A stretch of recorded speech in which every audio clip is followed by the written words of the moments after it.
Bonsoir à tous, bienvenue sur Aram Météo. Je vous fais un point météo concernant l'ouragan Daniel.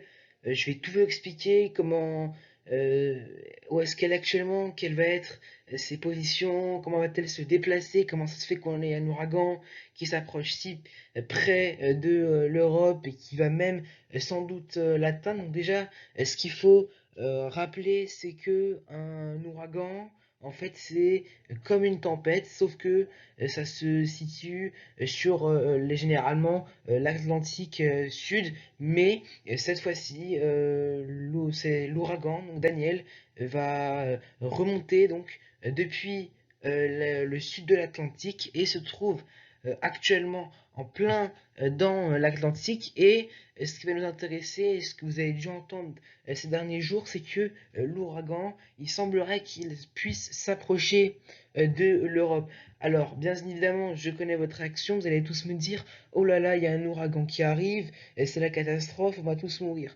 Bien évidemment que non. Pourquoi? Puisque les ouragans ont une caractéristique, c'est une forme de tempête, et il faut qu'on ait, pour que cet ouragan soit assez puissant, pour qu'on parle d'un réel ouragan, il faut que la température de l'eau soit assez chaude. Or, qu'en arrivant sur l'Atlantique Nord, bien en se rapprochant de l'Europe, eh bien l'eau se rafraîchira et donc l'eau ne sera pas assez chaude pour que cet ouragan soit assez puissant.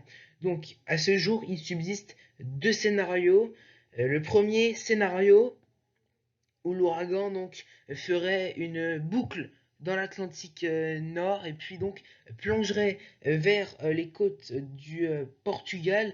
Là-bas, il s'échouerait et se transformerait en simple dépression, avec tout cela là donc en perdant de l'intensité.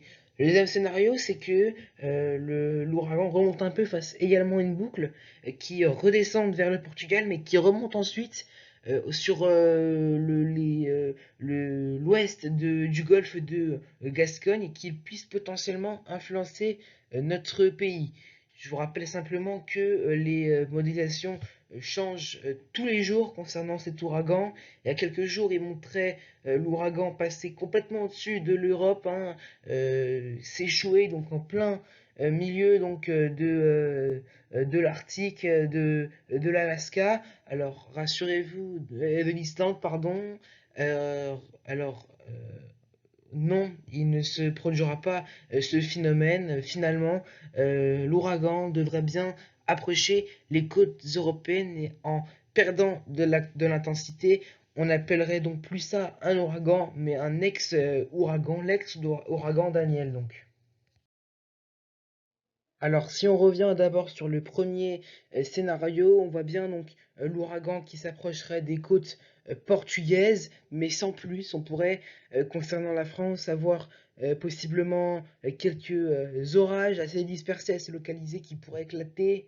Ce ne sera pas vraiment organisé sur l'ouest du pays. On pourrait également avoir, à cause de l'ouragan, une perturbation qui se créerait sur la Bretagne, pardon. Et puis dans le même temps pour avoir quelques remontées pluvieuses du côté du Languedoc et des Cévennes.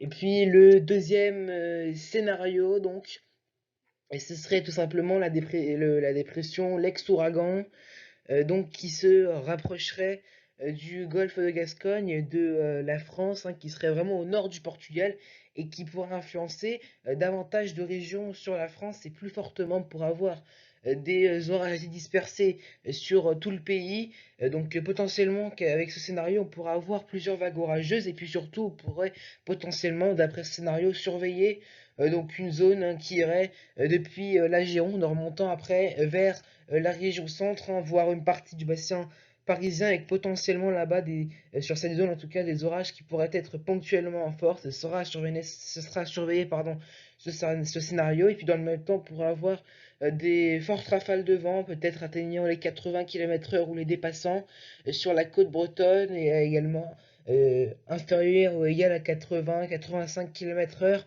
sur les côtes donc vendéennes, de Loire-Atlantique, voire même un peu dans les terres. On sera entre 70 et 80 km/h Bien évidemment, ce scénario n'est vraiment pas encore sûr, mais si je pourrais vous rassurer, c'est que cet ouragan ne va pas influencer notre pays avec un risque réel d'intempéries. On risquerait simplement d'avoir des orages qui pourraient malgré tout être ponctuellement forts, mais il faudra donc les surveiller.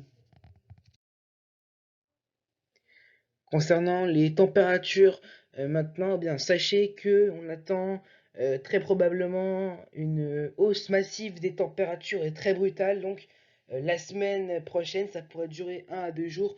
Tout cela à cause, bien évidemment, de l'ouragan qui, dans son mouvement rotatif, pourrait faire remonter de l'air chaud, voire même assez très chaud, donc sur une bonne partie de la France, donc de l'air qui serait en provenance, bien évidemment, du Maghreb et qui va donc remonter sur le pays, on aurait ainsi possiblement, il faut encore tout caler, donc généralement 25 à 28 degrés sur le pays, mais des pointes, ce sont, je vous rappelle, les températures maximales attendues. Il ne va pas faire cette température-là pendant toute la semaine, c'est pendant 1 ou 2 jours. On pourra avoir donc 28 à 31 degrés depuis le bassin parisien jusqu'aux Pyrénées.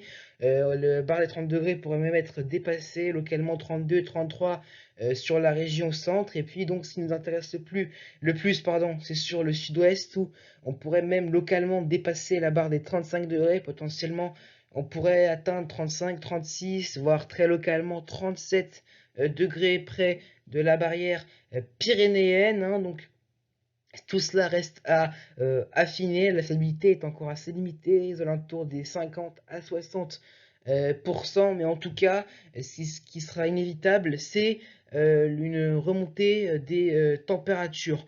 Tout cela reste bien évidemment à confirmer. Voilà, en tout cas, c'est la fin de ce bulletin météo.